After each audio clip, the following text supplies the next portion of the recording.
This week's Torah portion, Tazria, is one of those sections of Leviticus that we sometimes wish we could skip over. There's no plot in this parsha. There's no juicy dialogue.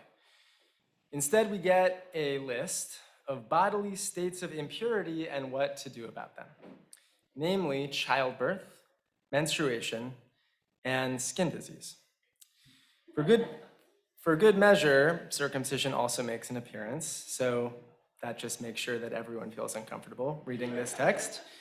And one colleague said to me this morning, maybe you should just talk about Passover.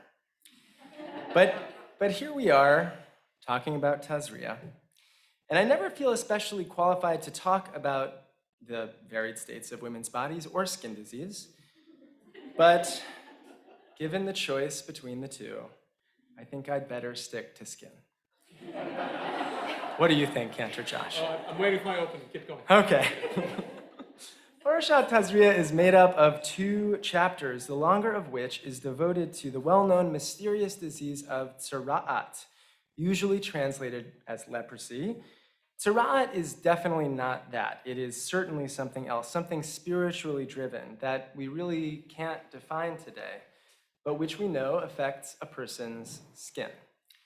The Torah explains, when a person has on the skin of his body a swelling, a rash, or discoloration, and it develops into a scaly affection on the skin of his body, it shall be reported to Aaron the priest or to one of his sons.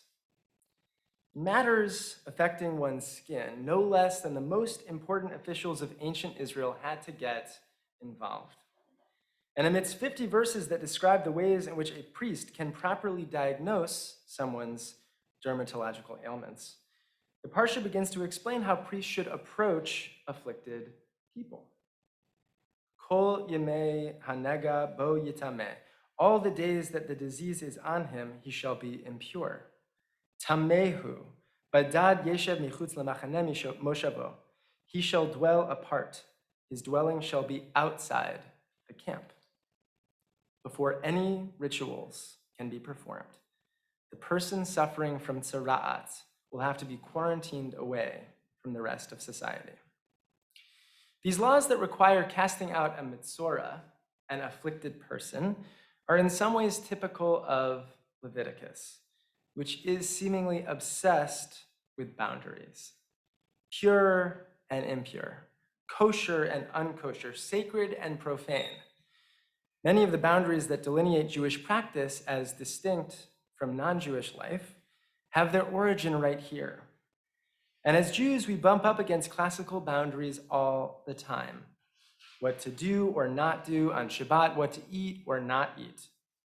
Now, of course, many of us here tonight may not always follow all of the rules all of the time. But as Echad Ha'am once said, more than the Jewish people has kept Shabbat, Shabbat has kept the Jewish people. I said that wrong. More than the Jewish people has kept Shabbat, Shabbat has kept the Jewish people. We'll go with that. The point is that even if we don't observe the commandments, it is the commandments that keep us, that are somehow part of our being. Boundaries keep us safe and tell us who we are, keeping us within the structures of the community. Yet even if this text about the Mitzorah, which is the locus classicus of who's in and who's out of the Jewish camp, tells us something important about our relationship to boundaries, even if we know that it's about what is the stricture in which we can define ourselves, there's something else here. There's something else that we can learn about who we are supposed to be. In Leviticus 14, the continuation of this text split up for next week, we read, "The priest shall go outside the camp to greet the afflicted person. And if he is partially healed, the individual can come back in. He still has to undergo rituals, and of course it's defined rituals that seal the deal of his re-entry into normal life.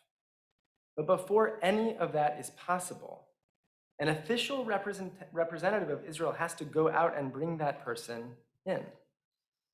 In almost the same breath in which the Parsha demands that we erect communal boundaries, it also teaches the value of breaking those boundaries in the service of healing an individual and allowing a community to reach its highest ideals.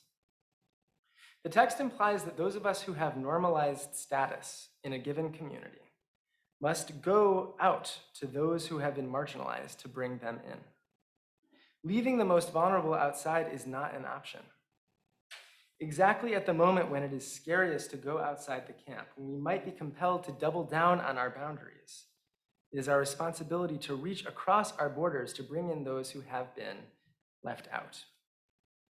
There are a number of ways of understanding this. We might understand this Jewishly, vis-a-vis non-Jews in our lives and in our families. We might understand it nationally with regard to refugees who languish outside our borders.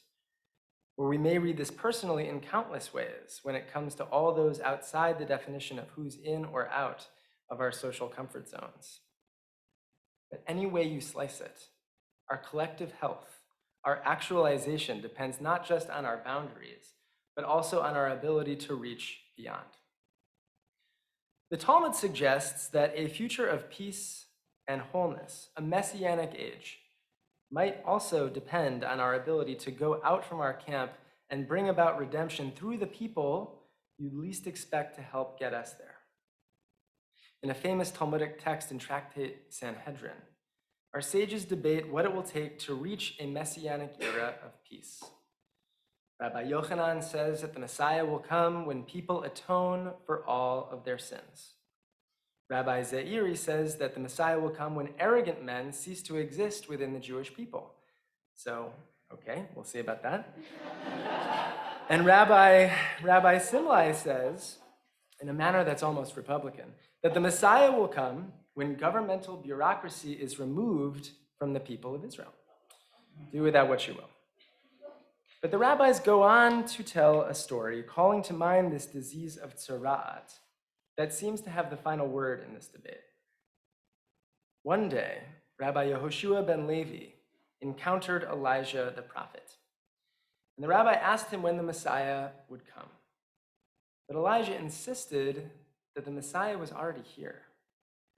Perplexed, the rabbi pressed on and asked how he might recognize this Messiah if, in fact, he's already here walking around amongst the rest of humankind.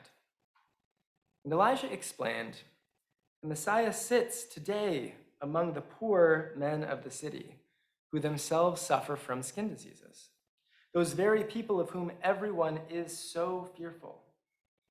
You'll be able to tell him apart, he says, because while most of the afflicted people tie and untie all their bandages at the same time, the Messiah ties and unties them one at a time, so that he'll always be ready to redeem the people whenever the people are ready, so that he'll always have bandages on him, enough that he will be able to come out whenever it is the right time.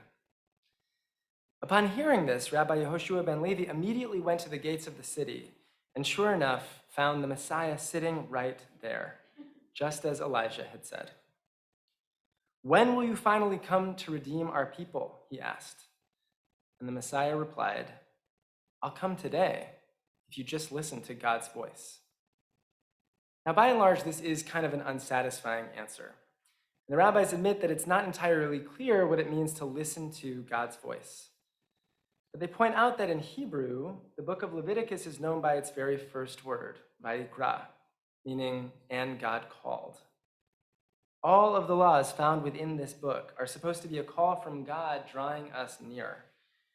Though we may see the plain sense of this text as delineating a set of boundaries, the deeper imperative of the book demands that we draw near to God and to those in society of whom we are most afraid.